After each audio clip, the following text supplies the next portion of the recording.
C'est parti pour cette deuxième partie de talk avec la FSE, la Fédération syndicale étudiante, où on va reparler un peu plus précisément, du coup cette fois-ci de vous, votre organisation à proprement parler. Qui est-ce que vous êtes, plus sur quel type de campus vous êtes, mais commençons, je pense, par le plus évident, à savoir d'où vous venez, c'est quoi vos origines, comment est née la FSE, depuis combien de temps est-ce que vous existez, toutes ces questions-là. La FSE, elle se crée en 2019 et elle vient, comme globalement tous les syndicats étudiants, de l'UNEF. C'était du coup en grande majorité la TUAS, donc la tendance Unité Action Syndicale, qui a fondé la FSE parce qu'il y avait globalement, et comme il peut toujours y avoir aujourd'hui au sein de l'UNEF, des gros problèmes de démocratie interne avec déjà un fonctionnement en tendance qui ne permet pas la lutte du tout pour l'unité au sein de l'organisation et qui permet d'avoir des divergences idéologiques, politiques au sein d'une même organisation. Et c'est déjà pour moi un problème d'avoir ce système en tendance, aucune lutte pour l'unité. Et du C'est très coup, PS. comment C'est très PS comme façon de fonctionner. et aussi trotskiste, d'avoir ce fonctionnement en tendance qui est permis. Et du coup, c'est pour nous une mauvaise chose dans le sens où du coup, on n'obtient jamais une unité au sein de l'organisation et on est tout le temps à se lutter, enfin à lutter les uns contre les autres plutôt que lutter pour les droits des étudiants, in fine. Et donc, à ce moment-là, il y a aussi des gros problèmes de démocratie interne avec notamment pas mal de partis politiques qui font un peu d'ingérence au sein de l'UNEF, qui poussent la tendance à laquelle eux sont affiliés et du coup, à une période à laquelle la TUAS est en fait la réelle tendance majoritaire et celle qui est la plus forte au sein de l'UNEF, elle est constamment reléguée à des secondes places au sein de l'UNEF pendant les congrès. Et du coup, à ce moment-là, il y a un ras-le-bol général et une impression qui est réelle à ce moment-là qu'au sein de l'UNEF on va plus chercher à obtenir la première place, la place de tendance majoritaire et de dirigeant donc de l'UNEF plutôt que de réellement servir les droits des étudiants, leurs conditions de vie, leurs conditions, on le disait. Et donc à ce moment-là, la tendance Unité Action Syndicale et une partie des militants d'autres tendances décident de quitter l'UNEF pour recréer un vrai syndicat de lutte qui sert réellement les étudiants au jour le jour et donc de quitter l'UNEF qui n'est absolument pas changeable de l'intérieur. On ne peut plus faire quoi que ce soit, la direction est complètement verrouillée et avec ces ingérences de partis politiques, ça n'est plus possible d'y faire quoi que ce soit. Et donc, mai 2019, scission, qui est globalement la première scission historiquement de l'UNEF, et créée la Fédération syndicale étudiante dans un congrès à Bordeaux pour essayer de lutter contre ces vieilles dérives bureaucratiques de l'UNEF.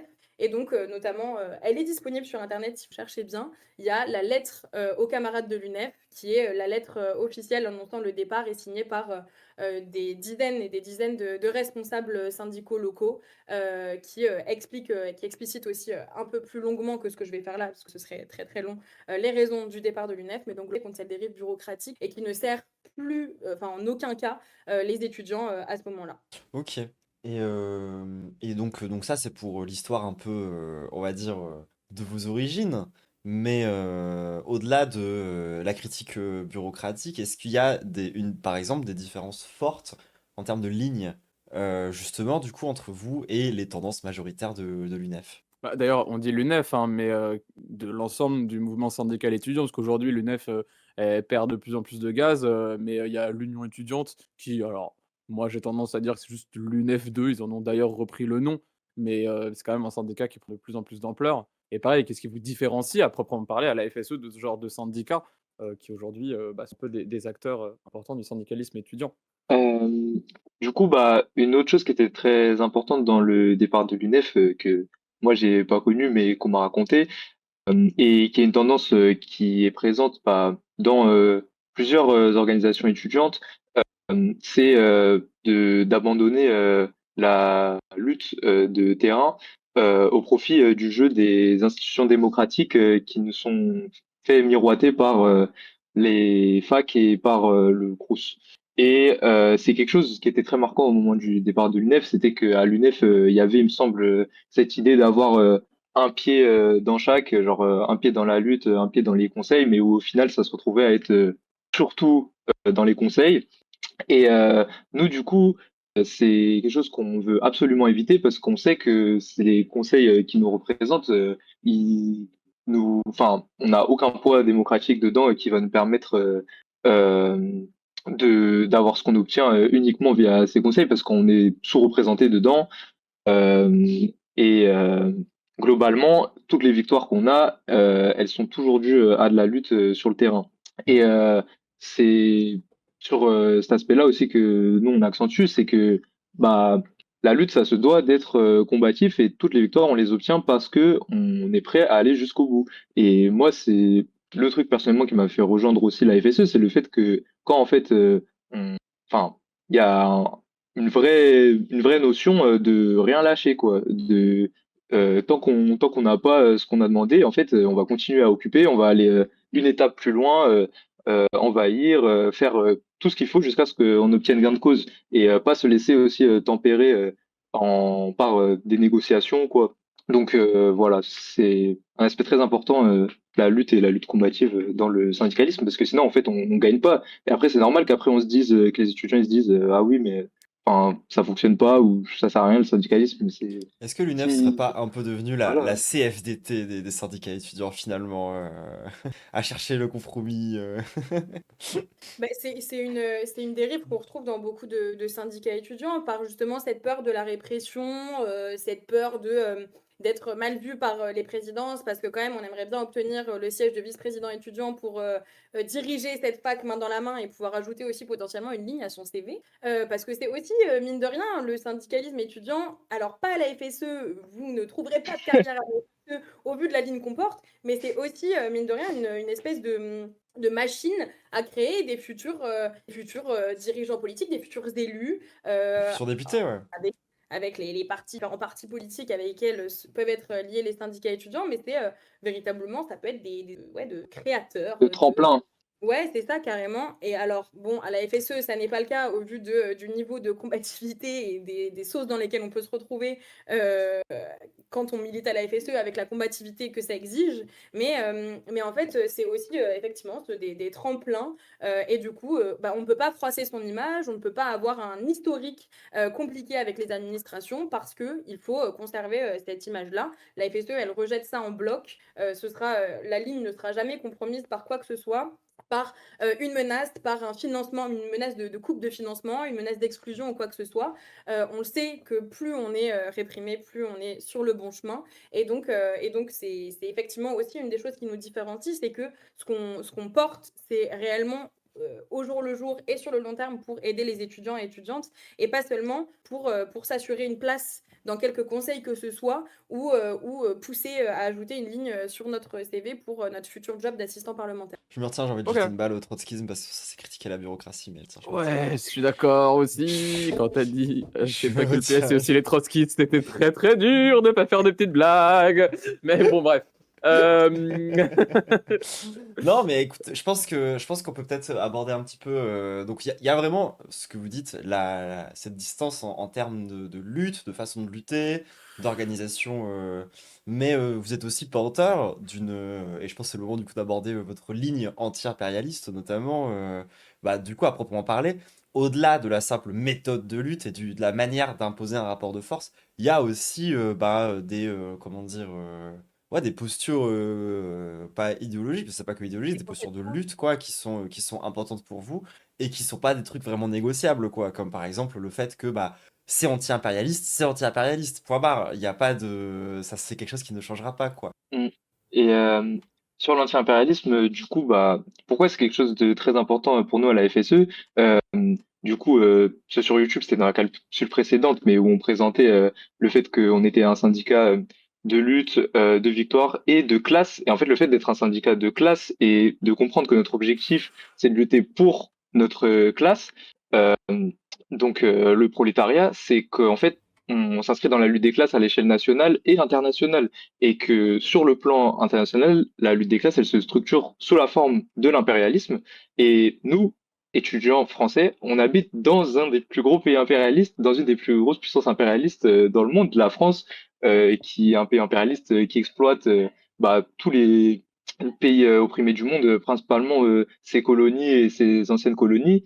Quand je dis colonies, c'est parce que la France a toujours des colonies actuellement en Kanaki, en Martinique, ce qui sont appelés les territoires d'outre-mer, et que nous, on a un rôle éminent en, enfin, on a vraiment un rôle important dans le fait de lutter contre notre propre impérialisme, que comme on vit dans un pays impérialiste, le meilleur soutien qu'on peut apporter au peuple opprimé, au peuple de ces pays qui subissent l'impérialisme français par toutes les manières que ce soit, c'est bah, sur nos facs, par exemple, très concrètement, l'histoire que je racontais d'empêcher la venue d'entreprises complices du de s'organiser même en dehors des facs pour des victoires comme la libération de Georges Abdallah, qui était une grande victoire enfin, qu'on pourra détailler après.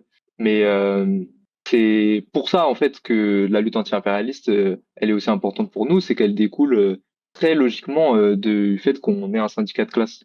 Il y a une importance capitale pour nous à ne pas tomber dans le corporatisme parce que le sort des étudiants, qu'on le veuille ou non, il est lié au sort des peuples opprimés, il est lié au sort des travailleurs français. Et donc, la pire chose qu'un syndicat étudiant pourrait faire, c'est de tomber dans le corporatisme parce qu'aucun étudiant ne pourra obtenir de meilleures conditions d'études et de vie sans que la France arrête d'opprimer partout, dans ses colonies, mais aussi ailleurs, des peuples partout dans le monde.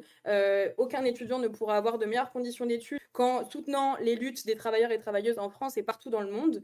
Et donc, c'est complètement idéaliste de croire qu'on pourrait se sauver nous-mêmes à l'image du fait de croire, on vient de passer le 8 mars, à l'image du fait de croire qu'on pourrait défendre uniquement les femmes françaises dans un féminisme ultra-bourgeois qui ne parlerait que des femmes françaises, que des femmes bourgeoises, à l'image de toutes les luttes qui sont évidemment interconnectées, qui sont liées à la question de la classe, parce que il y a une classe qui en opprime une autre, et c'est uniquement quand on arrivera à renverser cette classe qui opprime notre classe, le prolétariat, qu'on pourra faire en sorte que les conditions d'études soient réellement justes et bonnes sur une longue durée. Et donc notre destin est forcément lié à celui de l'opprimé et à la manière dont la France s'implique dans ces conflits, envoie des militaires, fait de l'ingérence sur tout le système politique et économique d'autres pays. Et donc, c'est évidemment lié et on ne peut pas couper ce lien-là. Et donc, l'anti-impérialisme est évidemment nécessaire pour notre lutte,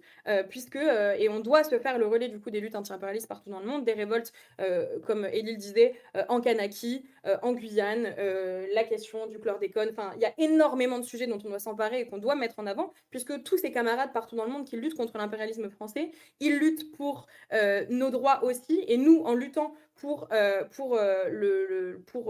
mettre en lumière ces luttes-là, pour libérer le plus vieux prisonnier politique d'Europe qui était Georges Abdallah, de mettre en avant les étudiants palestiniens qui galèrent à avoir un visa pour arriver en France.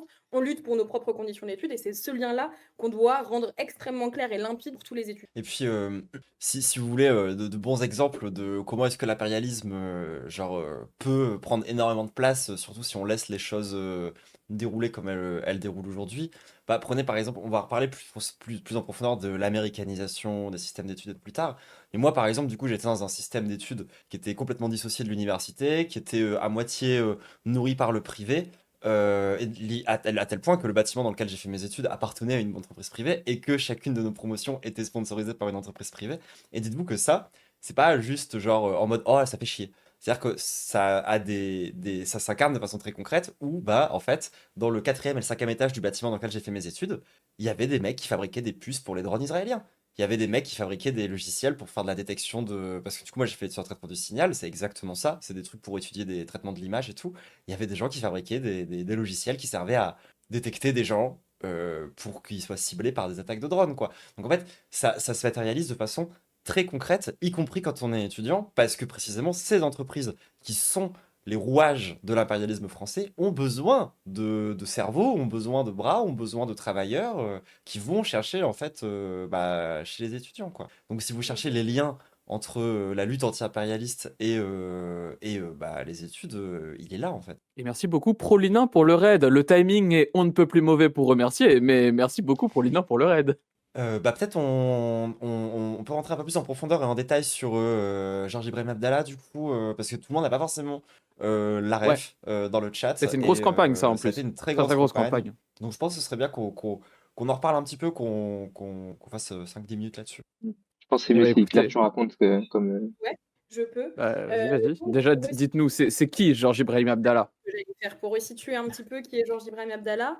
Georges Ibrahim Abdallah, c'est un communiste libanais qui a résisté avec les armes pour défendre la Palestine et qui s'est fait emprisonner en France. Alors, je me rappelle plus exactement l'année, mais il y a une grosse quarantaine d'années, donc, pour avoir, il a été jugé pour un fait d'assassinat d'un diplomate israélien donc, alors, au procès, Georges Ibrahim Abdallah a dit que ce n'était pas lui qui avait assassiné ce diplomate, mais que s'il devait être condamné pour cette action qu'il considérait légitime pour la libération de la Palestine, pour soutenir la résistance en Palestine, alors il prendrait évidemment la peine et comment on dit, il ferait cette peine de prison puisque c'était le don de sa vie pour quelques années à la lutte pour la résistance palestinienne et pour la libération de la mer au Jourdain.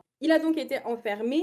Il a été enfermé en tout pendant plus d'une quarantaine d'années en France, qui a fait de lui le plus vieux prisonnier politique d'Europe, puisqu'il était clairement enfermé pour sa lutte anti-impérialiste, pour sa lutte pour le peuple palestinien, pour la libération du peuple palestinien et la libération de la Palestine du sionisme. Et donc, c'était un prisonnier qui était clairement enfermé pour des raisons politiques, même si le terme de prisonnier politique n'existe pas dans la loi française. C'était pour ces raisons-là. Il a envoyé plusieurs fois des demandes de libération qui sont dues refusées plus ou moins tôt. C'est-à-dire qu'il y en a certaines qui avaient été acceptées dans un premier temps, puis refusées sous prétexte de la lutte antiterroriste par Manuel Valls notamment, par divers premiers ministres. Et donc, c'est un prisonnier politique, lui, et on lui a souvent demandé, pour ses demandes de libération, de renier ses idées, de faire une croix, de dire qu'il n'était finalement pas tout à fait pour la libération de la Palestine, de la mer au Jourdain, que c'était extrêmement mal, Oh mince, et quoi, un Ah, aveu de faiblesse de la part de... Il y a un bug. il y a eu un petit bug. t'as eu un petit lag, ouais. Ça devrait Et là, ça c'est revient bon. normalement. En tout cas, on lui a demandé plusieurs fois de faire une croix sur ses idées, de nier ses idées, et il ne l'a jamais fait. Il a toujours dit qu'il sortirait de prison avec ses idées toujours portées haut et fort sur la question de la résistance palestinienne. Et donc, c'est organisé à partir de 2015 une campagne, la campagne unitaire pour la libération de Georges Ibrahim Abdallah, qui était portée par plusieurs camarades et qui a rassemblé plusieurs dizaines d'organisations. Alors, au début, il n'était que quelques dizaines, voire une dizaine, à se mobiliser pour Georges Ibrahim Abdallah, à faire connaître son histoire, son combat, et à se déplacer régulièrement devant la prison de Lannemezan, dans laquelle il était enfermé. C'est une prison. Et donc, la campagne unitaire, à force de plans, à force d'une volonté acharnée de faire connaître le nom et le combat de ce résistant, de ce communiste arabe pour la a réussi à rassembler autour d'elle et à faire appliquer des plans à des dizaines d'organisations, à des centaines, voire des milliers de militants. Et donc, sur les dernières années, moi, je suis rentrée à la FSE en 2020, fin 2022, et donc j'ai tout de suite appris son nom, et c'est quelque chose que la FSE s'est efforcée de faire tout au long, jusqu'à sa libération le 17 juillet dernier, de faire connaître le nom de ce combattant pour la campagne unitaire, elle a quand même pris un virage, elle a pris en volume, évidemment, à partir du 7 octobre 2023, pendant lequel il y a eu un engouement et une vivacité, une dynamique extrêmement forte dans le mouvement pro-palestinien, et donc faire connaître ce communiste arabe libanais qui s'était battu pour la résistance palestinienne et qui était enfermé injustement en France, puisque le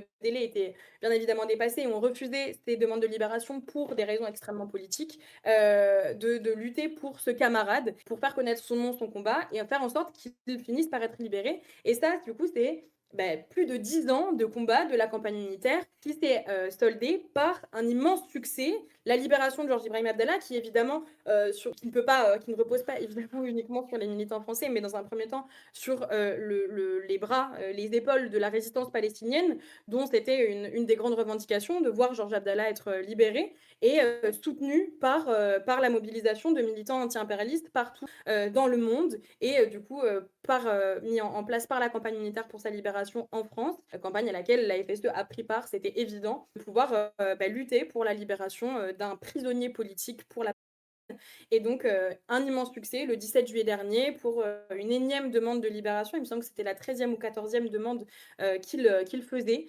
Elle a été acceptée. Et ce qui est à retenir de cette libération, c'est pas uniquement qu'il a été libéré et c'est super, c'est que le juge et l'État français ont dû reconnaître que c'était le trouble à l'ordre public qui l'ont fait libérer. C'était le fait que les manifestations étaient de plus en plus grandes et que le fait de le garder en prison causait plus de troubles à l'ordre public que de le libérer. Et donc que c'est ce rapport de force-là qui a été instauré par des dizaines de manifestations, des rassemblements réguliers partout dans lesquels on criait le nom de Georges Abdallah et on parlait de son combat. Le fait de diffuser le combat de ce camarade-là partout, dans les lieux de travail des gens et pour la FSE au sein des universités, qui a permis de rassembler du monde qui avait envie de le voir libéré. Donc c'est ce rapport de force-là qui a permis de le faire libérer le 17 juillet dernier. Et ça, c'est reconnu par l'État français et par la justice. Et je pense que c'est bien de le dire qu'en fait, ça marche aussi bien au-delà des facs. La lutte, nous, on s'organise sur les universités parce qu'on est étudiant.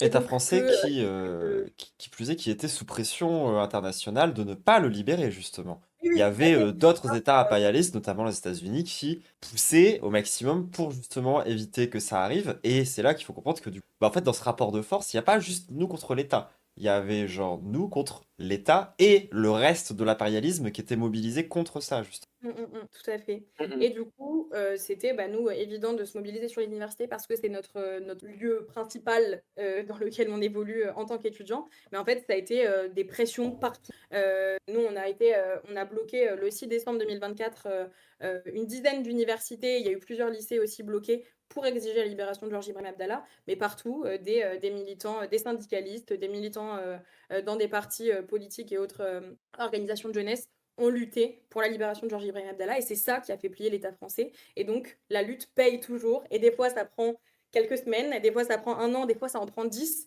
Mais c'est ça qu'il faut comprendre, c'est que la lutte finit toujours par payer et qu'on est condamné à gagner. On gagnera quoi qu'il arrive, ça prendra le temps que ça prendra, mais on gagnera et sur chacun des sujets pour lesquels on lutte. Ouais, et Mhm. puis il faut pas sous-estimer les mobilisations étudiantes.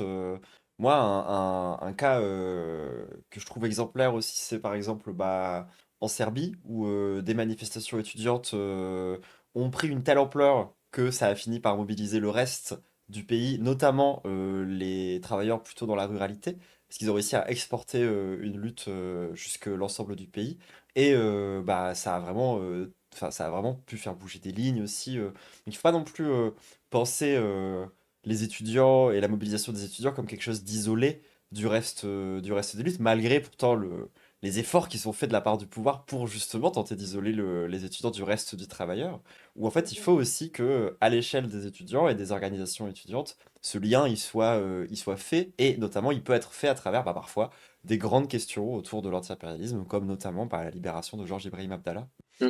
Et ce qui est très intéressant aussi sur cet aspect que la lutte paye et que c'est par la combativité, que le juge lui-même reconnaît que c'est le trouble à l'ordre public qui a libéré Georges Abdallah, c'est que si ça a été permis, nous, cette journée du 6 décembre, où du coup il y a eu une dizaine de facs bloquées en simultané, c'est aussi grâce à notre mode d'organisation et grâce au fait qu'à la FSE, on a un grand niveau d'unité au sein de nos sections et qu'on peut mobiliser bah, nos sections pour mener des actions coordonnées qui sont donc plus efficaces, qui augmentent notre rapport de force.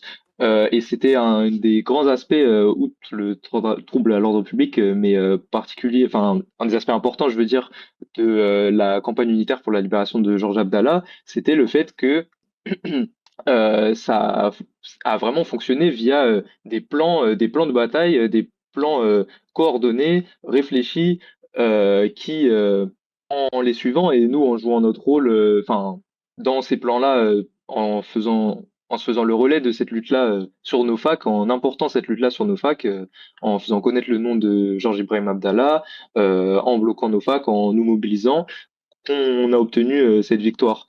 Et c'est quelque chose d'essentiel aussi dans cette lutte-là, la question de la coordination et de la possibilité d'agir avec des vrais plans, quoi. Mhm. Ok, Mhm. ok. Je pense qu'on a un peu fait le tour du sujet sur la campagne militaire pour la libération de Georges Ibrahim Abdallah. C'est quand même un bel exemple à nouveau, on peut pas faire plus organisation collective qu'une littérale campagne unitaire, hein.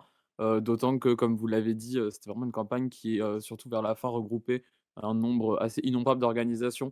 Je sais pas si dans le chat, il y en a qui ont déjà eu l'occasion de faire les manifestations annuelles, à Lannemezan, mais à chaque fois, c'était, assez dingue de voir tous les drapeaux qu'il y avait, low-key, c'est même un peu émouvant de voir, autant d'organisations, pour certaines, très différentes, sur certaines de leurs positions, se rassembler, sur ce sujet-là, qui est central quand on est un tant soit peu révolutionnaire, je l'espère. Donc un bel exemple de Bah, mobilisation, peut-être bravo les camarades, hein. peut-être justement, ça nous permet de faire un petit peu un point sur bah, cette posture révolutionnaire en vrai qui a du coup la FSE en tant que telle, qui est genre, dire que peut-être approfondir un petit peu plus sur genre bah, comment est-ce que on considère justement cette posture révolutionnaire quand on est étudiant. Enfin, en vrai, c'est des trucs dont on a déjà parlé avant beaucoup, mais peut-être mettre ces mots-là du coup dessus parce que bah vous vous revendiquez révolutionnaire. Je sais pas si c'est le cas de tous les syndicats étudiants, je pense pas. Peut-être approfondir un peu sur ce sujet-là. Ouais, carrément. Je pense que ce qui est important, de dire et c'est une très bonne transition en plus avec la question de la campagne unitaire, c'est que pour rejoindre la FSE, on n'a pas besoin d'être, communiste, on n'a pas besoin d'être immédiatement révolutionnaire, et il y a plein de nos camarades, qui ne sont pas parce que la question qui est très centrale et ce qu'il était aussi dans la question unitaire, c'est d'avoir des points d'unité, des points sur lesquels on est d'accord les uns avec les autres et donc on peut venir de plein d'endroits, de plein de comment dire? J'allais dire d'endroits idéologiques, c'est pas tout à fait, juste comme terme, mais vous voyez ce que je veux dire? On peut venir, enfin, il y a des gens qui ont rejoint la FSE, ils étaient, au PS, il y a des gens qui ont rejoint la FSE, ils étaient aux écolos, il y a vraiment de tout et comme il y avait, des grands, marxistes, qui, nous disaient qu'ils savaient, tout sur tout et qu'ils avaient lu tout Marx et en fait, c'est pas ça le principal. Le principal, c'est de savoir pourquoi est-ce qu'on rejoint la FSE et pourquoi est-ce qu'on rejoint la FSE? On la rejoint parce qu'on a envie de lutter et qu'on ne peut pas se laisser faire par un système qui essaye de nous isoler chaque jour, etc.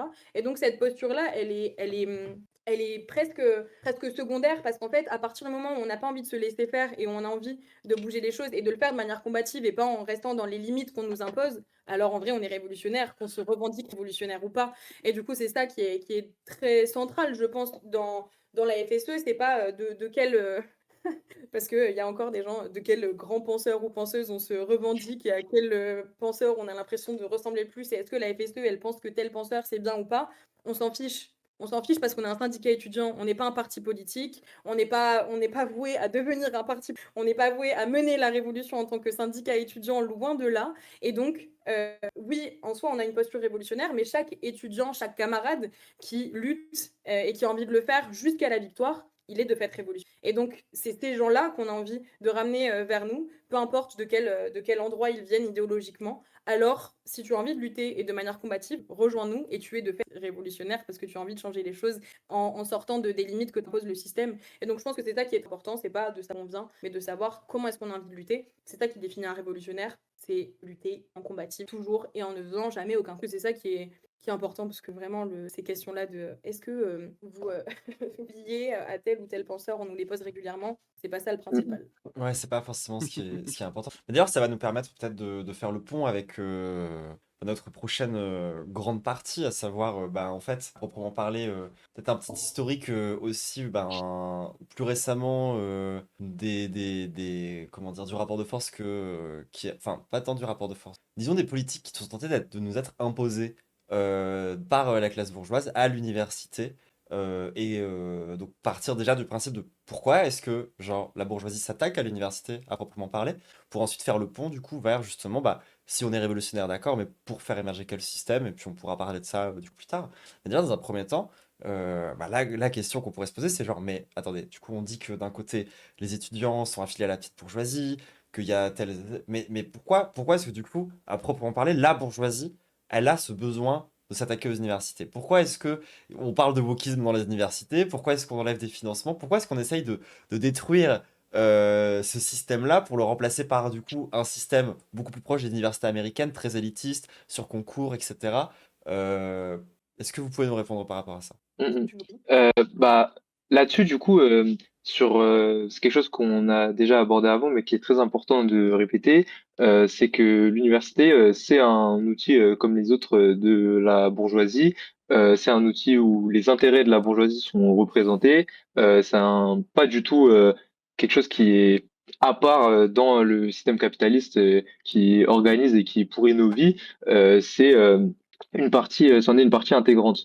Et la question de pourquoi la bourgeoisie s'attaque aux universités, c'est qu'en fait la bourgeoisie, bah, elle a pu du coup pendant une certaine période dans les années 80 ouvrir les universités à de plus en plus d'étudiants pour ses intérêts parce qu'elle avait besoin de main-d'œuvre plus qualifiée.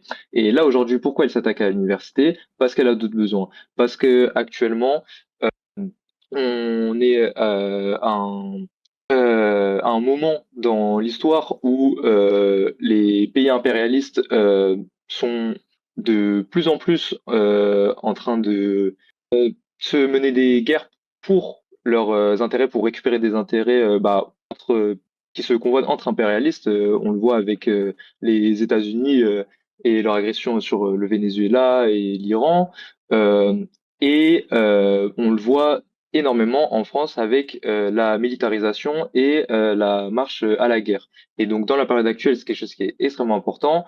C'est le fait que qu'on nous propose là maintenant le service militaire volontaire payé 800 euros par mois, donc mieux payé que le plus haut des échelons de la bourse du Crous pour s'enrôler à l'armée pendant une année, avec lequel on peut compenser des crédits ECTS qui sont censés être ce qu'on valide lorsqu'on valide des matières à l'université.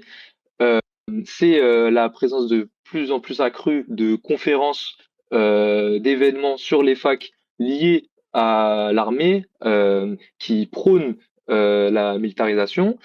Euh, Très concrètement, c'est donc la fermeture de places dans des facs. Euh, c'est toutes ces, tout cet ensemble-là qui veut pousser la jeunesse, qui veut pousser les jeunes prolos à rejoindre l'armée et à aller du côté de l'armée française et se ranger du côté des impérialistes français. Et nous, c'est quelque chose qu'on refuse totalement et qu'on laissera jamais faire en fait. Genre aucun jeune n'ira verser son sang pour des intérêts impérialistes français, pour les intérêts de la France en Afrique. On laissera jamais faire ça. Et c'est du coup dans ce contexte-là que la bourgeoisie fait des attaques de plus en plus fortes sur l'université, sur le nombre de places, sur la répression dont on a déjà parlé. C'est aussi à ce sujet-là. Euh, voilà Et pour un peu contextualiser.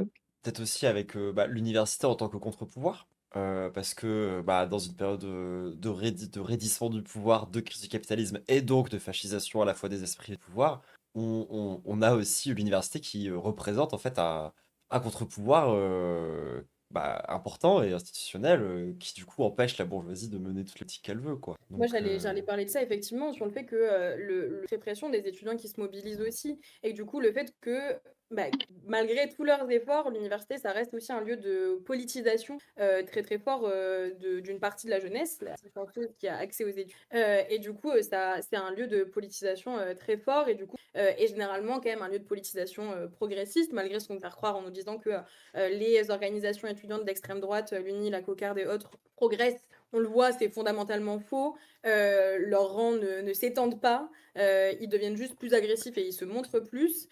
Mais c'est quand même un lieu de politisation, l'université, qui est pas négligeable. C'est souvent les premières expériences militantes de beaucoup d'étudiants qui, même s'ils ne sont pas voués forcément à le rester des années, vont commencer à se politiser via l'université, via les syndicats étudiants, via les organisations politiques qui peuvent venir à l'université, via les mouvements autonomes aussi, qu'on voit un peu moins maintenant dans une université, mais qui ont beaucoup existé les années précédentes. Et du coup, c'est aussi une forte expérience, première expérience de politisation étudiant et des politisations qui ne vont pas dans le sens des réformes gouvernementales. Et du coup, c'est aussi, on l'a vu, là, je parle qui commence à remonter un petit peu, mais parce que le syndicalisme étudiant et aussi dans une période assez particulière. Mais quand on pense à mai 68, qui a lancé une mobilisation générale, on pense aussi au contrat première embauche en 2006, qui a été aboli par les mobilisations étudiantes, parce que ça aussi compte étudiants. Mais il y a quand même des grandes victoires et des grandes avancées qui ont été faites par des mobilisations, ou qui ont commencé par des mobilisations étudiantes. Je pense aussi,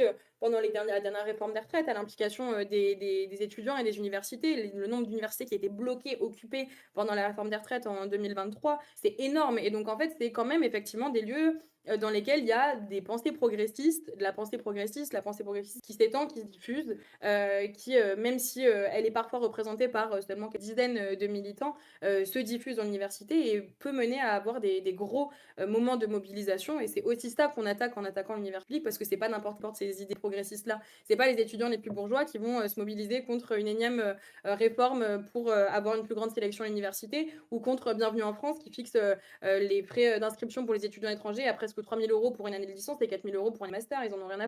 Donc, ils savent aussi qui va essayer de qui va se mobiliser dans les universités, ceux qui ont le plus d'intérêt à le faire. Et donc, réprimer les universités, y mettre moins de budget, c'est aussi fermer les portes à ceux qui les utilisent tous les jours sur les facs. Ça. Et d'autant plus que l'université, c'est comme tu dis, c'est un endroit de politisation. Mais à l'inverse, le truc qu'on voit pas du coup, parce que c'est présenté comme statu quo, etc. Mais dans les grandes écoles, etc., il y a aussi une politisation de centre droit. Quand j'ai parlé du fait que l'école où moi je suis passé, c'était le temple d'Emmanuel Macron, c'était pas une vanne. Genre, on avait une semaine de créativité qui s'appelait la semaine de créativité, qui consistait en gros à bosser gratuitement pour une entreprise en leur faisant des PowerPoints. On Wesh. avait, enfin, genre, c'était vraiment structurellement fait pour nous politiser, mais vraiment côté macroniste, quoi. Alors que, justement, dans les universités, la politisation, elle échappe aux institutions. C'est-à-dire que c'est pas eux qui décident comment vont se politiser les élèves, mais c'est les étudiants eux-mêmes qui se politisent. Et je pense qu'il y a aussi cet enjeu-là au niveau de l'université qui est un espace beaucoup moins contrôlé. Et justement, tu parlais un peu de mai 68, et ça nous donne faire une excellente transition justement pour parler un petit peu de la période de mai 68 qui a été importante d'un point de vue de la lutte étudiante, surtout en fait avec les conséquences que ça a eu en termes à la fois de répression, mais aussi dans comment le pouvoir a décidé de contourner ce qui s'était passé à cette époque-là, notamment avec le processus de Bologne, qui est un truc que moi je connaissais pas très bien avant qu'on prépare l'émission et qui m'a pété mon crâne Ah ouais, ouais, je lui ai sur. expliqué tout ça quand on a fait toutes nos petites questions et tout. Et genre, c'est un truc de baiser. Enfin, genre, c'est lunaire ce truc-là. Et c'est un peu, non, j'allais dire, c'est un peu spécifique aux universités. En vrai, non. Mais en l'occurrence, là, c'est. Waouh! Genre, expliquez-nous un peu. Est-ce qu'on expliquerait pas un petit peu aux gens c'est quoi le processus de Bologne? Ouais, vas-y, Carrément. tu veux y aller ou on laisse la FSE nous Allez, présenter? je les laisse faire. Allez-y, moi je veux voir ce que vous savez. Ah, moi je sais pas grand-chose, c'est surtout Médo qui a préparé ça. OK.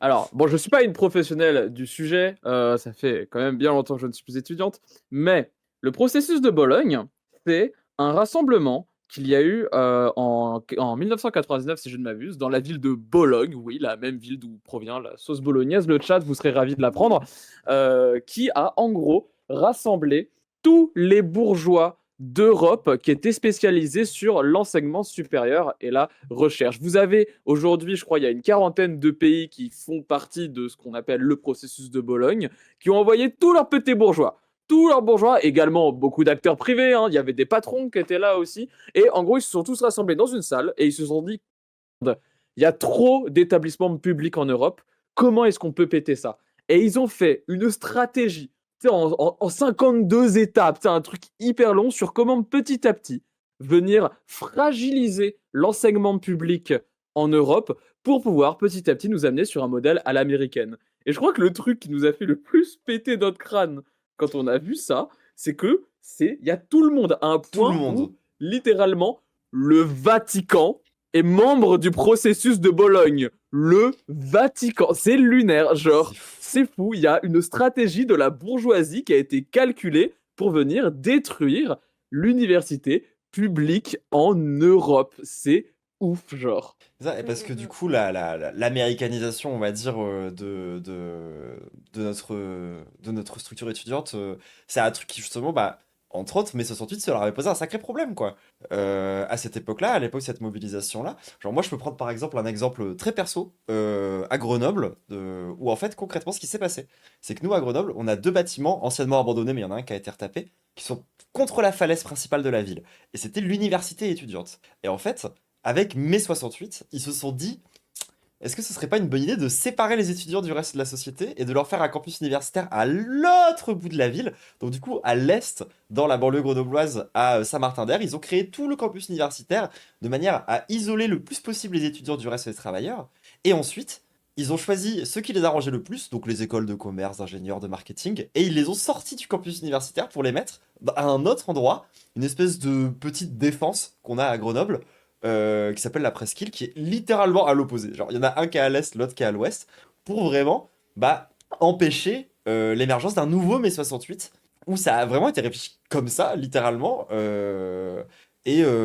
Parce que déjà, à l'époque de mai 68, bah, les luttes qui étaient au niveau des étudiants, c'était ça. C'était des luttes autour d'éviter qu'il y ait la sélection à l'université. Des luttes pour éviter... Enfin, tous les trucs aujourd'hui qu'on continue à défendre, en fait, finalement. T'as Ouais, vraiment, les- genre, j'ai l'impression, cette dynamique de genre vouloir tout péter petit à petit, parce que 68 avait cette particularité de, en gros, venir genre niquer l'enseignement public en France, mais d'un coup, genre hyper fort, on va tout péter d'un coup, voilà, on vous l'annonce. Et évidemment qu'à ce moment-là, tout le monde était en mode, bah non, c'est trop violent, vous êtes des maboules de faire ça, genre. Et du coup, tout le monde s'est retrouvé dans la rue, voilà, et ça fait 68, tout le monde connaît, bon, c'est super. Et là, ça fait quelques décennies qu'on a plein de petites casses à droite à gauche, puis à chaque fois, c'est des petits trucs. On nous baisse un peu les bourses. On répare un peu moins les crousses, on rajoute Parcoursup, et puis l'année d'après, on le rend un peu plus hardcore Parcoursup. Puis quelques années après, on fait Parcoursup, mais pour les gens en master. Et puis maintenant, on a le droit à des universités qui travaillent avec des entreprises privées. Et puis maintenant, on crée les EPE. Et tout ça, petit à petit, pour qu'à la fin, juste, on se retrouve avec juste bah, une université publique qui ne marche plus et qui justifie à des acteurs privés et à des politiciens libéraux, entre autres Macron et puis compagnie, enfin, en vrai, tous les libéraux, tous les bourgeois, hein, même le PS aussi, hein, parce que vous inquiétez pas que Hollande il nous a bien niqué notre université Ah ouais. publique aussi. Et puis avant ça, par ailleurs, hein, Mitterrand aussi, hein, on peut remonter loin. Hein. Petite balle que j'envoie à Jean-Luc Mélenchon quand il était responsable des bacs pro et qu'il a supprimé la philosophie pour les bacs pro par ailleurs.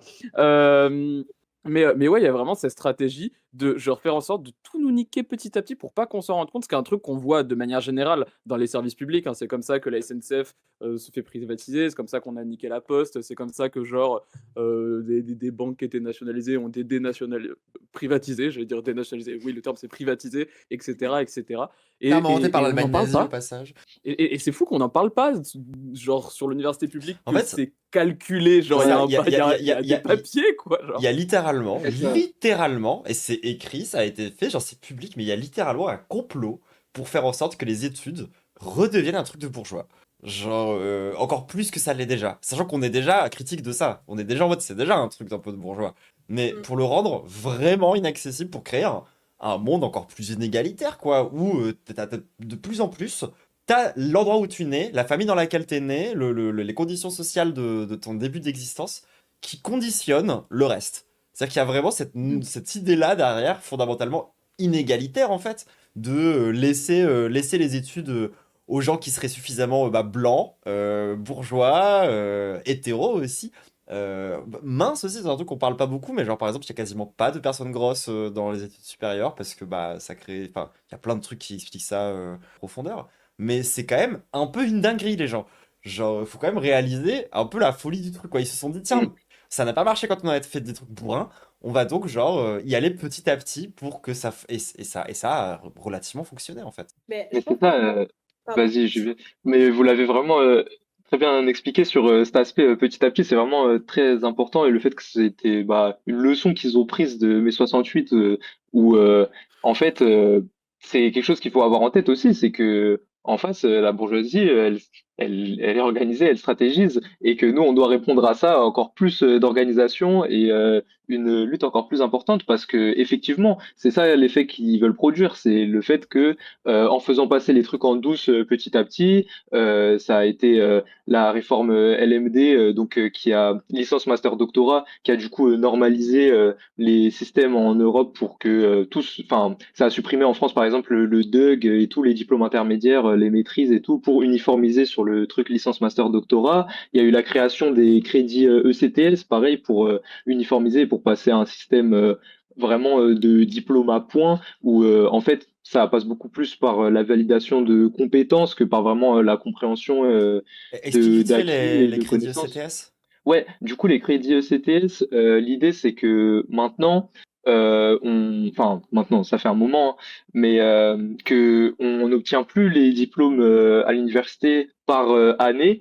On les obtient en validant un certain nombre de matières qui nous donnent un certain nombre de crédits, donc de points, qui s'appellent du coup les crédits ECTS, European Credit Transfer System, qui du coup, et en fait, on obtient du coup son année universitaire au bout de 60 points. Et donc, ça fait que, bah, avec ce système-là, on, enfin, en fait, on peut valoriser certaines matières beaucoup plus que d'autres en fonction des besoins de la bourgeoisie. Enfin, on peut faire mettre énormément d'accent sur des trucs très d'obtention de compétences, très professionnalisants, des stages. Ça participe vraiment à bah, la libéralisation de l'université, au fait que c'est de moins en moins un service public.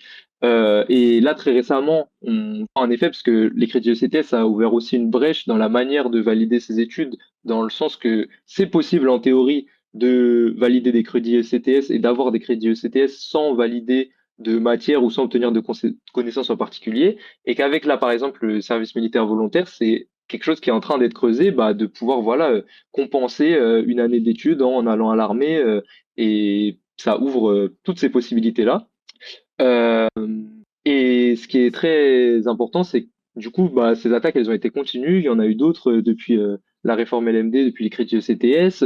Une des plus récentes, très graves qu'il y a eu, c'est la loi Bienvenue en France. Et on l'a mentionné tout à l'heure. Du coup, je pense que c'est important de réexpliquer ce que c'est la loi Bienvenue en France. C'est une loi qui a été mise en place sous Macron en 2019, qui augmente les frais d'inscription des étudiants étrangers à 2 770 € en licence par an et à 3 770 € en master par an aussi.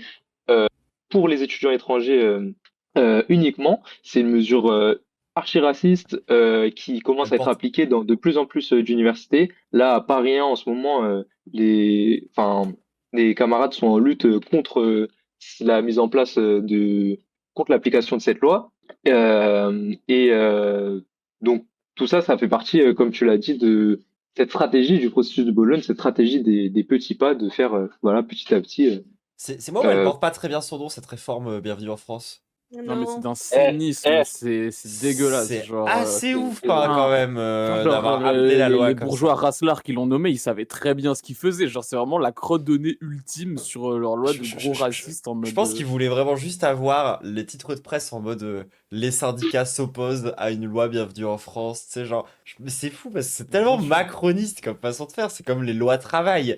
Genre, qui précarisent le travail. C'est pas des lois pour que le travail s'améliore. C'est littéralement l'inverse. Après, en vrai, c'est aussi réfléchi comme loi pour, genre, un peu filtrer c'est qui les migrants qu'on fait venir. Parce que ce serait mentir que de dire que la bourgeoisie ne veut pas faire venir de migrants. Non, non. Ils veulent en faire venir certains. Ils veulent faire venir des bourgeois. Hein, t'inquiète pas que pour les étudiants canadiens, pour les étudiants norvégiens, pour tout ce genre d'étudiants, souvent il y a beaucoup moins de problèmes. Enfin, très Oh. clairement, le racisme à l'université vis-à-vis des étudiants étrangers, c'est genre pour les étudiants qui viennent d'Afrique, pour les étudiants qui viennent du Maghreb, pour une partie des étudiants qui viennent d'Asie, enfin genre qui viennent aussi d'Amérique du Sud par ailleurs, enfin en mode c'est très visé. C'est bien pour ça que Bah, genre on parle bien de puis racisme et pas juste de questions d'étudiants étrangers. Hein. on Genre rapp- Mm. bizarrement quand il y a eu quand il y a eu la guerre en Ukraine, là tout de suite il y avait pas trop de problème à faire venir les étudiants. Alors attention, à raison, mais pourquoi est-ce que sur les Ukrainiens, il n'y avait pas de problème? Par contre, quand un étudiant marocain, là, tout de suite, ça pose un problème, tu vois? Genre, Et Mais puis c'est j'allais enfin, pareil. justement voilà.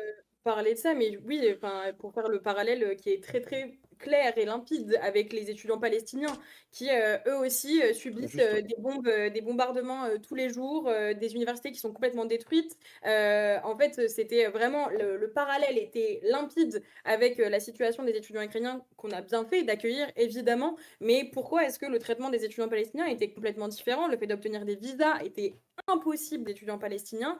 Le fait de enfin, ça a été des mobilisations et qui ont toujours lieu à l'heure actuelle, des mobilisations contre les présidents d'université qui ne voulaient pas inscrire des étudiants palestiniens dans leurs universités. Et ça, c'est dégueulasse parce que pourquoi est-ce qu'on permet à des étudiants ukrainiens qui subissent effectivement une guerre dégueulasse par la Russie impérialiste de pouvoir venir s'inscrire en France quand par contre les étudiants palestiniens dont la moitié de leurs familles sont morts sous les bombes israéliennes ou américaines ou autres alliés de l'entité sioniste, eux n'ont pas le droit de venir s'inscrire et ça a été enfin des cagnottes avec des dizaines de milliers d'euros pour pouvoir montrer à la France oui oui c'est bon regardez j'ai de l'argent sur mon compte en banque laissez-moi venir en France quoi. Enfin, c'est immonde et le C'est racisme lunaire. complètement décomplexé quoi. Non, puis c'est ça, genre on veut bien avoir des immigrés, mais pas dans les études, quoi. On veut qu'ils soient des travailleurs à la limite. Parce que on rappelle hein, quand même que le système capitaliste moderne est construit sur l'exploitation de travailleurs sans papier, et que si on les enlevait, juste la France arrêterait de tourner. Donc c'est vraiment quand ça les arrange. Et c'est dans les endroits où ça les arrange. C'est ça, et à l'université, bah, c'est structuré par l'impérialisme français qui empêche le développement local dans les pays qui l'oppriment, des perspectives d'études, des débouchés, et qui, en fait, bah, via l'immigration, profite aussi énormément de la fuite des cerveaux, ce qu'on appelle, c'est quelque chose qu'elle organise, qui est donc le fait que euh, des chercheurs, des doctorants bah, sont forcés de venir en France et de participer, du coup, améliorer la recherche française sans que jamais ça retombe sur leur pays d'origine, notamment via le système de brevet qui fait que, bah, en fait, la recherche, elle tombe dans les mains in fine de la bourgeoisie impérialiste, de la bourgeoisie des pays impérialistes, et qu'elle retombe jamais positivement sur les pays de lesquels émigrent ces doctorants. Et sur la loi Bienvenue en France, par exemple, c'est très marqué parce qu'il n'y a pas d'augmentation des frais d'inscription pour les doctorants, pour le coup. C'est que pour licence et master. Donc, ils se servent, et en fait, c'est vraiment organiser la fuite des cerveaux. C'est quelque chose qui est voulu par la bourgeoisie. Peut-être parler un Ok, petit peu. ouais. On a évoqué, en vrai, on a déjà évoqué pas mal, du coup, la dernière réforme là autour du fait de tenter de dépolitiser les études.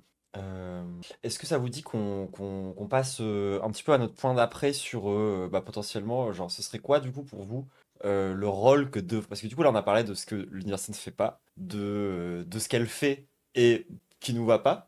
Mais du coup, est-ce qu'on pourrait peut-être évoquer un petit peu aussi à quoi devrait servir l'université? Parce que genre, l'université, c'est un exemple, un parallèle que je donne assez souvent. C'est pas comme la police, c'est pas quelque chose qu'on veut abolir à la fin. C'est-à-dire que, y compris dans un monde qui s'approche beaucoup plus de ce que nous, on aimerait avoir, il y a toujours des études et il y a toujours un peu l'université. Donc, à quoi, d'après vous, Mais devrait servir l'université? et est-ce que ça n'en ferait pas justement une troisième capsule? Alors une capsule un peu Euh, full espoir, qu'est-ce que t'en dis? Parce que je vois un peu le temps, je me dis là, on est à 1 heure d'enregistrement. Moi, je pense que ça va aller assez vite en fait, partie-là. Parce qu'on a déjà pas mal posé les bases de cette Ok, discussion. comme tu le sens, bah dans ce cas-là, c'est parti, c'est fine. Bah allons-y. Alors, l'université que défend la FSE, c'est quoi? C'est quoi l'université idéale, l'université de la lutte des classes? C'est quoi? L'université que défend la FSE, je pense que ça se résume en quelques mots, et ça va vraiment être très rapide parce que, ces quelques mots suffisent. C'est une université qui est ouverte à tous et toutes et qui est au service du peuple. Ça veut dire qu'on va pas faire de la recherche pour des entreprises privées ou pour, améliorer notre impérialisme sur des questions, d'armes ou de surveillance ou de cybersécurité. C'est une université qui est donc accessible à tous, dans lesquelles enfin, pendant les quelques années d'études, chaque étudiant et étudiante a des conditions de vie et d'études dignes, c'est-à-dire des logements qui soient assurés pour tous les étudiants, aucune obligation de devoir travailler à côté des études, des cours aussi dans lesquels on n'essaye pas de nous mettre de la dans la tête, des cours qui ne servent pas l'impérialisme, des cours qui sont scientifiques et qui s'appuient sur la science et pas sur des pseudosciences. Enfin, on en parlait dans notre dernier congrès, mais le fait que la psychanalyse puisse toujours être enseignée à l'université, c'est quand même un immense scandale. On s'appuie Les sur sciences managériales.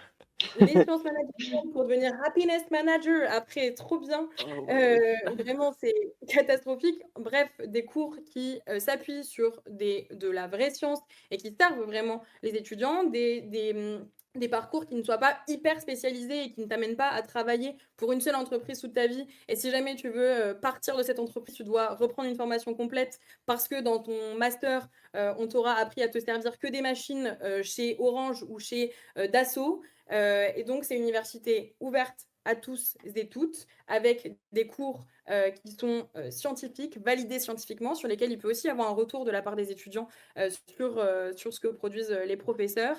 Une université qui puisse être aussi une université de proximité, qu'on ne soit pas obligé d'aller taper jusqu'à Paris pour avoir une université dans laquelle on a un diplôme soi-disant qui vaut plus quelque chose que... Ah, ah, Et, c'est ya. et donc, je le disais, Ah, attends, pardon, t'as un peu cut. mince, C'est Elle bon, dit trop de vas-y, vérité. c'est bon, tu reviens. on essaye de me faire taire. Du Mais coup, donc, une vas-y. université ouais, ouverte à tous et toutes et sans aucune discrimination en son sein, mais ça, pour atteindre la fin des discriminations, il faudra le capitalisme et le renverser. En tout cas, d'ici là, université dans laquelle nos savoirs ne sont pas influencés par les besoins de la bourgeoisie à un moment donné et dans laquelle on a des conditions dignes pendant nos études, aussi bien au sein de l'université que dans nos logements. Je trouve ça hyper intéressant Ok. comme positionnement. Ça rejoint pas mal de trucs en vrai dont on a déjà parlé. Et en vrai, il y a deux, trois points sur lesquels j'aimerais bien qu'on approfondisse pour vraiment expliquer un peu plus en profondeur aux gens. Quand on parle, par exemple, de cette histoire de, par exemple, les sciences devraient être genre au service du peuple. Bah, moi, c'est un truc que j'ai vraiment vécu pour le coup. Moi, je suis une bandeuse de sciences. Genre, vraiment, je l'ai toujours dit, voilà, j'adore ça. J'ai toujours été perçu comme une scientifique pendant une grande partie de ma vie. Et en fait, moi, une Notre fois plus arrivé. grand désaccord. C'est vrai que toi, t'es cette espèce de cagne là. Oh, ça me fait chier la science, putain. Mais Mais, attention, tu as raison sur ce que tu penses. C'est juste, moi, ça me fait chier. mais ouais, sur cet aspect où par exemple, moi, ça m'a vraiment buté. En tant que meuf qui aime profondément la science, qui aime profondément le savoir qui peut en émerger, de se rendre compte que ce savoir, finalement, est surtout utile pour, par exemple, des laboratoires de recherche et développement qui servent à développer des t-shirts qui ne survivent que très précisément à 5 lavages pour pouvoir mesurer très précisément le taux de rentabilité du vêtement avec le pourcentage de chances que les gens doivent racheter un t-shirt, parce que ça, c'est vraiment des trucs qui sont calculés. C'est-à-dire qu'il y a vraiment l'entreprise qui dit notre produit doit être rentable à tel niveau, donc il faut que les gens rachètent à tel rythme, donc ils mettent des scientifiques pour qu'ils fabriquent un tissu qui soit tout pile fragile comme il faut, plutôt que de chercher à faire juste le tissu le plus solide possible. L'exemple classique de ça, c'est les collants. Hein. Les collants qui étaient 30 fois plus solides il y a 50 ans que maintenant, ce qui est quand même bizarre. Et c'est là où on se rend compte que, en fait, encore une fois, c'est pas une question purement de valeur. C'est-à-dire qu'on n'est pas non plus là pour donner des bons sentiments, pour faire en sorte. C'est aussi des questions très concrètes d'efficacité de nous, de l'humanité. Qu'est-ce qu'on fait de ce savoir? Qu'est-ce qu'on fait de cette énergie? Qu'est-ce qu'on fait de tout ce progrès qu'on a accumulé au fur et à mesure des années? Bah, honnêtement, dans le monde capitaliste d'aujourd'hui, pas grand-chose de très intéressant. À la fin, ça sert surtout ouais, aux intérêts des capitalistes et des gens qui pourraient littéralement sauver la planète de beaucoup de problématiques qu'on connaît aujourd'hui. Finalement, se retrouvent à bosser pour General Electric. Parce que pourquoi pas? Pour fabriquer des yachts, des systèmes électriques à l'intérieur d'un yacht. Allez, on va faire ça. Enfin, je trouve ça lunaire et je trouve ça fou que l'université ce soit pas ça sa mission quoi de base.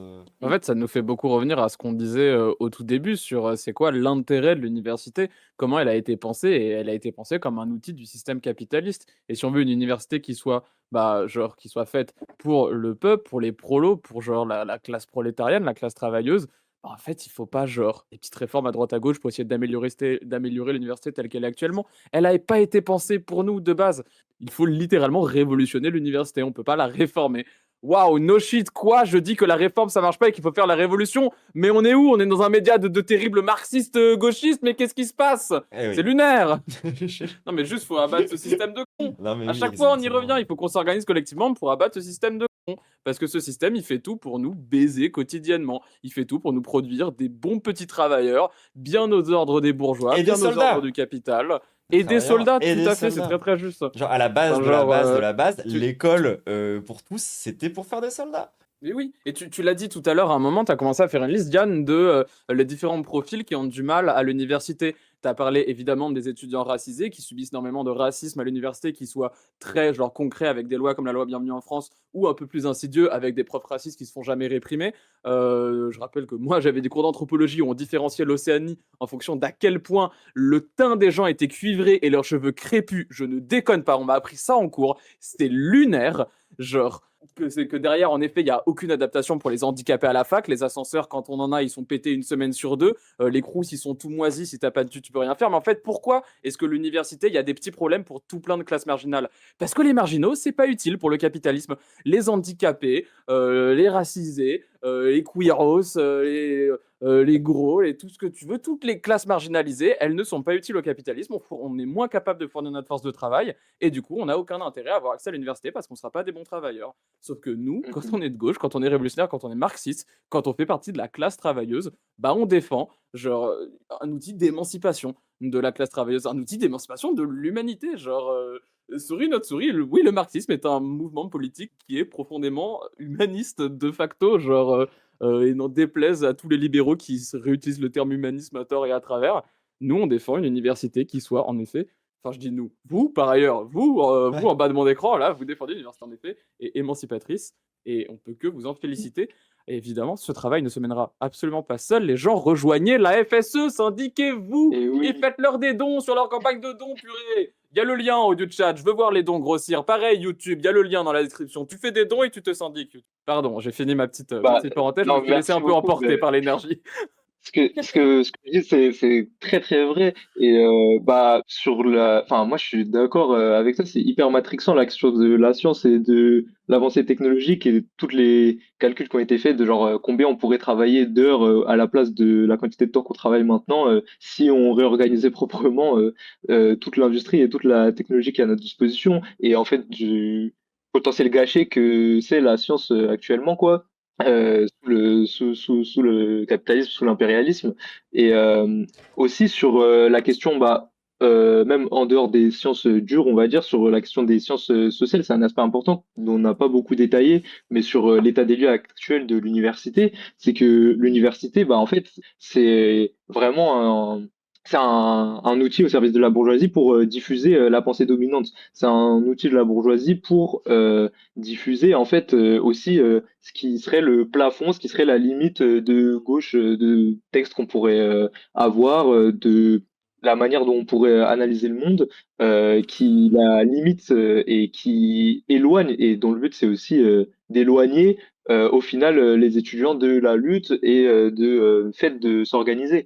Et que c'est quelque chose bah, qui est très très présent dans les cours même de sciences sociales, des trucs très littéraires, quoi. C'est que ça sert aussi vraiment à donner une espèce de limite de ce qui serait possible et de totalement fermer les yeux sur des plus grosses dingueries et le fait que la lutte paye, enfin, c'est c'est très important là-dessus.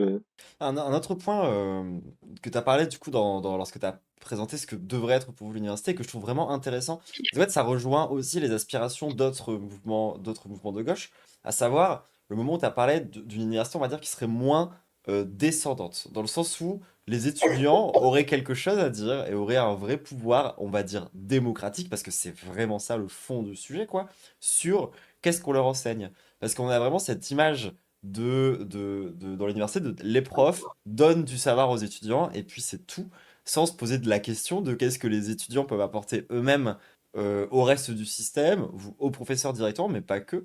Et moi, enfin, c'est une vision où, ouais, essayer de rééquilibrer justement le rapport de force entre les étudiants et les profs, qui sera toujours déséquilibré de fait, parce qu'il y a toujours la posture de sachant que le prof il va avoir sur les étudiants, mais c'est pas parce que le prof sait plus de trucs sur la matière, je sais pas, sur la science physique, que c'est forcément à lui de décider du coup comment est-ce qu'on l'enseigne et de décider de comment est-ce que ça doit être donné aux élèves. Et ça, c'est un truc, je pense, où pas mal de bourgeois sont pas vraiment prêts à faire justement cette passation-là, quoi.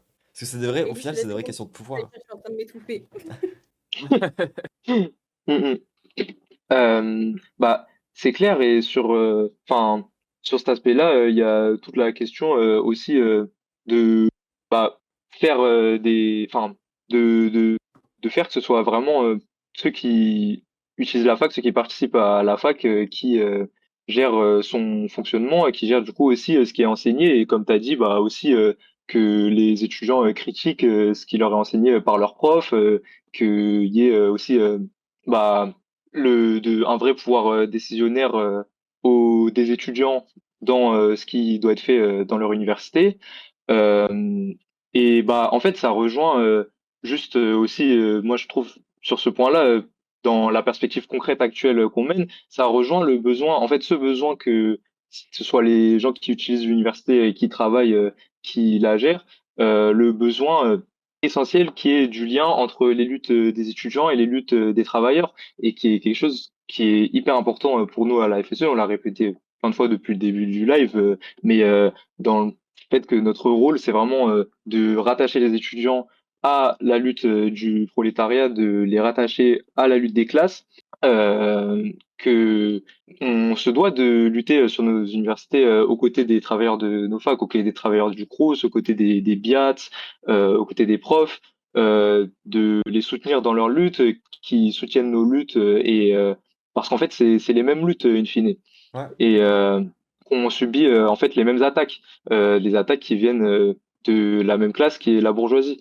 Donc c'est quelque chose qui est hyper important actuellement du coup à mettre en avant pour ça. Enfin voilà quoi, c'est Bah, essentiel qu'il y ait ce lien-là. moi, c'est un peu ma take, et je trouve que ça fait une pas trop mauvaise conclusion, justement, c'est un peu un switch, on va dire, seulement de parole, mais je trouve que ça dit quand même quelque chose. C'est-à-dire l'idée d'arrêter de considérer, par exemple, que la lutte syndicale, c'est une lutte à côté de la lutte antiraciste, qui serait une lutte à côté de la lutte féministe. En fait, c'est tout le temps la même lutte, mais prise par des acteurs différents, sous des angles différents, faits par des personnes différentes, mais c'est pas des luttes qui sont côte à côte. C'est pour ça que moi je suis moins fan de la notion de convergence des luttes que de simplement dire que c'est une seule et même lutte. De la même façon que il y a un seul et même impérialisme qui ensuite prend des formes différentes et vient nous opprimer sur des endroits différents de notre vie, mais c'est un même système et donc une même lutte qui juste va prendre des aspects différents. Et je trouve que c'est intéressant de rappeler que, précisément, le syndicalisme étudiant révolutionnaire s'inscrit dans la lutte révolutionnaire, en fait, en règle générale. Et c'est pas une partie, c'est comme le reste, quoi. C'est une dimension, quoi. C'est clair, c'est un seul mouvement et il n'y a que en prenant en compte toutes ces questions-là et la question de l'impérialisme qu'on saura abattre toutes ces discriminations-là et qu'on saura obtenir victoire pour toutes ces luttes qu'on mène. Parce que, et c'est ce qu'on disait tout à l'heure, mais le fait que les femmes blanches ne pourront pas se libérer en tant que femmes blanches si elles ne luttent pas sur les questions féministes avec à la fois les femmes noires, mais aussi avec les hommes de leur classe. Et du coup, c'est en fait cette question-là qui revient, qui est tout centrale, la question de la classe. Et que c'est en luttant en tant que prolétaire, en tant que... c'est ça, du prolétariat contre la bourgeoisie, qui, elle, met en place la discrimination pour lui permettre de rester au même niveau et de rester à sa place, à la place qu'elle occupe. Et donc, en liant les luttes des travailleurs, en liant les luttes antiracistes, en liant les luttes féministes, en liant les luttes anti-LGBTI-phobie, en liant les luttes anti-validistes, etc., etc., etc., qu'on saura gagner. C'est un seul et même mouvement qui, in fine, a le même objectif, celui du renversement du système qui met en place toutes ces discriminations, le capitalisme et l'impérialisme. C'est ça. Yes. Et sur la lutte anti-impérialiste, c'est aussi très concrètement rappeler que il y a quand on lutte, par exemple, pour la Palestine, on lutte pas uniquement vraiment en soutien à la Palestine ou en soutien au Liban ou en soutien à la Kanaki. C'est que, in fine, ce qu'on fait, ce qu'on attaque et là où on gagne, c'est qu'en fait, on attaque l'impérialisme français de manière globale. Et ce qu'on attaque, c'est l'impérialisme français. Et peu importe quel que soit le biais par lequel une personne va venir nous rejoindre dans la lutte et va venir lutter contre les partenariats de nos facs avec des entreprises complices du génocide en Palestine, qu'elles viennent lutter à nos côtés pour bloquer nos facs pour libérer Georges Abdallah. En fait, c'est faire comprendre in fine qu'on lutte contre l'impérialisme français au final et que quand on lui porte un coup, quand on porte un coup à l'impérialisme français, on soutient tous les peuples opprimés par l'impérialisme français et que le syndicalisme il donne une dimension très concrète à ça. Il donne un outil, le syndicat d'organisation qui est puissant, qui permet d'avoir des victoires et de montrer autour de soi que la lutte paye. Donc, comme on a parlé, d'empêcher la venue d'entreprises complices du génocide en Palestine, de lutter dans la campagne qui a permis l'obtention de la libération de Georges Abdallah, et toutes les victoires qu'on avait mentionnées auparavant, hein, de la rénovation de CTU, de logements à la rue d'étudiants étrangers. En fait, quand on mène toutes ces luttes-là, on mène une même lutte contre la bourgeoisie. C'est une classe contre l'autre. Ce qu'on attaque, par toutes ces luttes-là, c'est la même classe en fait. C'est ça, parce qu'en fait, il n'y a C'est pas, ça qui est très important. comment dire, c'est pas comme s'il y avait genre un capitalisme impérialiste et un capitalisme pas impérialisme. C'est pas comme s'il y avait un capitalisme patriarcal et un capitalisme patriarcal. Ça n'existe pas, ça. Il y a un capitalisme impérialiste, raciste et patriarcal et validiste et tout ce que vous voulez. Et en fait, c'est un seul bloc. Ça n'existerait pas sans justement ces dimensions-là, quoi. C'est très juste. Et je pense que ça Voilà. nous fait une bonne conclusion Et oui, et oui. pour ce talk. Est-ce qu'on prendrait pas quand même en vite fait sur... bon, on fait ça vraiment très rapidement le chat, on regarde si vous n'avez pas des grandes questions sur qu'on aurait pu manquer, des grandes Allez, le chat. interrogations avant de se dire au revoir. Et merci Braven pour le raid. Et merci Braven pour le raid. Que vous pourrez retrouver d'ailleurs dans la vidéo qui sort bientôt aussi sur la chaîne du talk que vous avez fait entre mes deux. Voilà, pour les gens de YouTube, ça fait. Il y a plusieurs vidéos bientôt qui sortiront. Hein? Bah si, ton Waouh, talk, le Forge Event. Ah Eh oui, le Forge waouh. Event. Oui, c'est très juste. Oui, oui, tu as raison. J'ai Ah, oublié. si vous vous demandez c'est qui Braven. Du coup, le chat, allez-y. Si vous avez des questions à la FSE, des questions sur leur organisation, sur leurs pratiques, si vous voulez rebondir sur des choses qui ont été dites pendant ce stream, c'est le moment. Évidemment, n'hésitez pas. N'hésitez pas à C'est le faire. la dernière occasion là pour le live, donc n'hésitez pas. Mais même après, si vous avez des problèmes, si vous êtes étudiant ou si vous connaissez des étudiants qui ont des galères ou qui se questionnent, qui ont envie de lutter, et bah que même après le live, vous pouvez nous contacter par Insta, se tirer du bas Natio, par mail. Vous pouvez adhérer sur le site et que vraiment, bah, si ce live ça peut être une porte d'entrée à la FSE pour plein de gens, bah c'est super et nous, on est ravis d'avoir pu y participer. Mais du coup, ouais, là, poser des questions un peu, n'hésitez pas. Quelqu'un qui demande Et si on puis, peut syndiquer en école privée. on peut se Hum, syndiquer, on ne pourra pas construire la FSE en tant que telle, comme on l'a dit. À l'heure actuelle, on est concentré sur la question des universités. Mais on peut se syndiquer, on peut adhérer à la FSE et et la FSE peut aider aussi les étudiants en école privée. On l'a déjà fait par le passé, on l'a fait, on le refera sur la question de la sélection parce qu'en fait, il y a de plus en plus d'étudiants aussi qui sont obligés en fait de tourner vers les écoles privées avec du coup aussi la question de l'alternance. Et qui du coup sont obligés d'aller travailler dans une entreprise avec laquelle ils sont pas toujours en accord aussi. Ça, c'est important de pouvoir le pointer du doigt, c'est que des fois, on est obligé de travailler pour une entreprise avec laquelle on n'est pas du tout d'accord, mais pour l'unique et bonne raison que sinon, on ne pourrait pas faire d'études. Dans tous les cas, on peut adhérer à la FSE et participer à la FSE en étant invité à des temps de formation, aux temps nationaux, aux rencontres nationales de la FSE, en étant en école privée, bien sûr, et on peut être aidé et accompagné aussi en étant en école privée par la FSE. N'hésitez pas si vous avez un problème. Et puis pour compléter ce que disait Ellie, je vous invite aussi à aller voir notre Instagram parce que vous pouvez voir au quotidien ce qu'on fait sur chacune de nos sections et au niveau national, les campagnes qu'on peut intéressantes pour voir le travail quotidien parce que c'est ça qui compte. C'est très bien, c'est très joli de parler et d'avoir de belles idées, mais la vraie question c'est comment est-ce qu'on les met en pratique et c'est ça qui fait vraiment la différence pour moi aussi avec les autres syndicats étudiants, c'est comment est-ce qu'au quotidien, sur le terrain, on lutte de manière combative et on obtient des victoires. Et ça, c'est au quotidien qu'on peut le voir aussi seulement pendant. c'est clair. On nous demande aussi, du coup, dans le chat, qu'est-ce qui vous distingue d'autres syndicats étudiants qui ont des positions relativement similaires et on cite comme exemple Solidaire étudiant, par exemple. Du coup, qu'est-ce qui serait votre Oh, waouh. spécificité, quoi? Ah, moi, j'ai pas osé la lire celle-là, tu vois, mais Bah, en vrai, c'est une Oui. question que je non, pense non, c'est mais assez naturel, hein. c'est OK, d'autant que je pense que vous avez je pense que vous avez la réponse, allez-y, Bah hein. ouais. Tout à fait.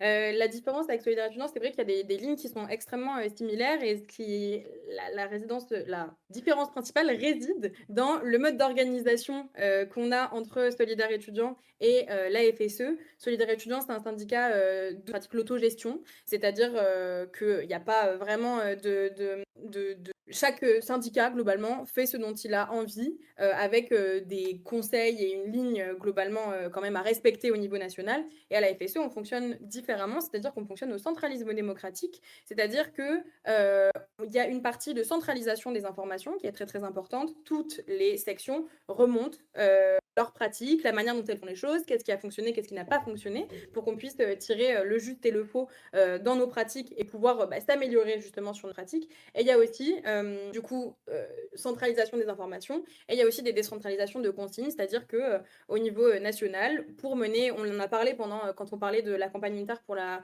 libération de Georges Ibrahim Abdallah, on peut, au niveau national, au vu de la récolte des informations qui sont remontées par chaque section, pouvoir organiser des campagnes nationales parce qu'on voit, on repère qu'il y a un problème qui est similaire à plusieurs universités et qu'en fait, du coup, c'est applicable à toutes. Donc, organiser des campagnes au niveau national qui sont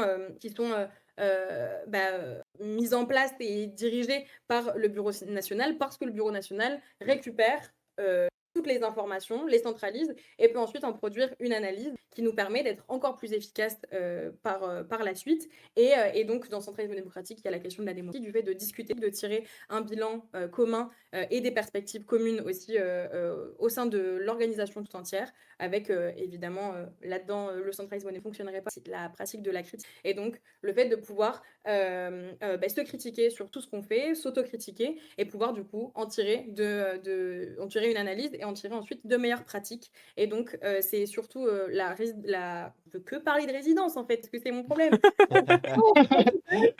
C'est une déformation syndicale, c'est résidence Crous, tout ça. C'est ça, réside dans ce mode d'organisation qui est différent et dans lequel il y a cette question de la lutte pour l'unité qui est extrêmement forte à la FSU. De discuter ensemble de ce qu'on a envie de faire et par contre d'avoir la discipline, de l'appliquer une fois qu'on a pris la décision et de l'appliquer Ouais, c'est vraiment cette notion de, liberté de débat, mais d'unité dans l'action, quoi. Pour prendre exactement. une citation C'est ça. parfaitement au hasard, je ne sais pas qui a dit ça, mais Qui a pu dire ça? Einstein, on va l'attribuer à Einstein, Epstein? Non, non, non, non! Waouh, waouh! On va se calmer tout de suite. Non, mais ouais, Et c'est peut-être très, très juste, une il y dernière a il y a question.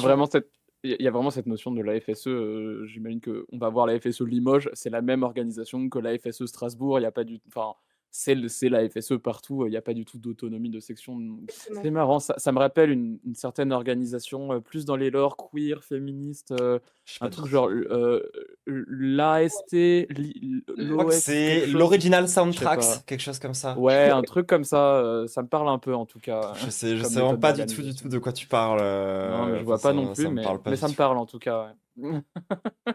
Non, mais écoutez, je pense peut-être. Alors, juste dernière question très rapidement auquel vous pouvez répondre. C'est quelqu'un qui demande où se trouve la liste du coup de toutes les universités où vous êtes présent. Comme ça, voilà, petit rappel de ramener les gens à l'action concrète, ramener les gens à la mobilisation. Où est-ce qu'on peut trouver ces Mhm. informations-là? Et bah, pour tous ceux qui ont envie de lutter, qui veulent rejoindre la FSE, vous pouvez trouver les sections déjà existantes sur le site fse-national.fr. Pour rejoindre, il n'y a rien de plus simple. Vous pouvez envoyer un message au compte Insta ou au mail euh, ou venir nous voir sur place à une des tables ou autres activités qu'on mène. Et si la FSE n'est pas encore présente là où vous habitez, et ben vous pouvez totalement vous syndiquer quand même. On pourra vous aider quand même si vous avez des problèmes et surtout, vous pouvez lancer une section et vous pouvez monter votre section de la FSE et on vous encourage fortement à prendre cette initiative si ça vous parle ce qu'on fait, si ça vous donne envie, la FSE. Vous pouvez également donner à la campagne de dons J'allais et le dire. ça c'est sur le site de la FSE nationale. Pareil, vous avez un petit onglet en haut, il y a écrit soutien à la campagne de dons de la FSE. C'est important de pouvoir prendre part parce que donner c'est pas juste envoyer quelques euros comme ça, c'est vraiment prendre part à la lutte que mène la FSE tous les jours sur les campus. C'est soutenir les camarades qui sont réprimés pour leur travail syndical, pour leur engagement politique, leur militantisme tous les jours. Et c'est permettre à la FSE de continuer au maximum à être indépendante, continuer à fonctionner et pouvoir ne jamais être menacée par un quelconque gouvernement, une quelconque justice, une quelconque police. C'est nous soutenir très très concrètement, permettre à la FSE d'exister et permettre à cette ligne politique qu'on tient et qu'on défend tous les jours de continuer à exister dans les facs et de ne pas être... Et bah Et super. YouTube, tu as le lien de la campagne de dons et les liens de la Tous FSE les qui liens sont sont juste en en description. Voilà. Et vous, le chat Twitch, vous l'avez en haut du chat. Voilà, pour Twitch, c'est en haut, pour YouTube, c'est en bas. Facile à retenir. Et sur ces belles paroles, on va conclure ce petit talk avec la FSE. Déjà, je tiens à vous remercier d'être venu parler de tout ça avec nous pendant ce temps-là. En vrai, plein de gens dans notre chat nous demandent en permanence comment se mobiliser. Donc, je trouve ça important qu'on puisse relayer votre parole. Donc, bah, déjà, merci pour votre temps. Et voilà, on va s'arrêter là. Donc YouTube, n'hésite surtout pas à t'abonner, laisser un pouce bleu, un commentaire, partager, booster la vidéo si ça t'intéresse.